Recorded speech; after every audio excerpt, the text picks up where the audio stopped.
Vladimir Putin is carrying through on something that he's been warning us about, at least for the last 15 years, which is that he will not tolerate U.S. forces or their missiles on his borders, much as we would not tolerate Russian troops and missiles in Cuba.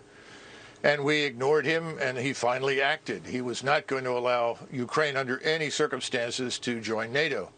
And what's happened now is that the battle in eastern Ukraine is really almost over.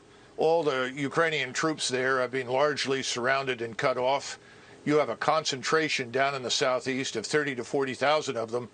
And if they don't surrender within the next 24 hours, I suspect that the Russians will ultimately annihilate them. That's why Zelensky is meeting with Putin's representatives right now. The game is over. We are imputing to him things that he does not want to do in our usual effort to demonize him and his country. We need to remember that Ukraine is fourth from the bottom of 158 countries in the world as corrupt. Russia is perhaps 3 or 4 places above them. This is not the liberal democracy, the shining example that everyone says it is. Far from it. Mr. Zelensky has jailed journalists and his political opposition.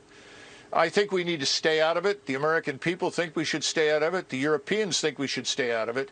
And we should stop shipping weapons and encouraging Ukrainians to die in what is a hopeless endeavor. I see no reason why we should fight with the Russians over something that they have been talking about for years. We simply chose to ignore it. And more important, the population there is indistinguishable from their own.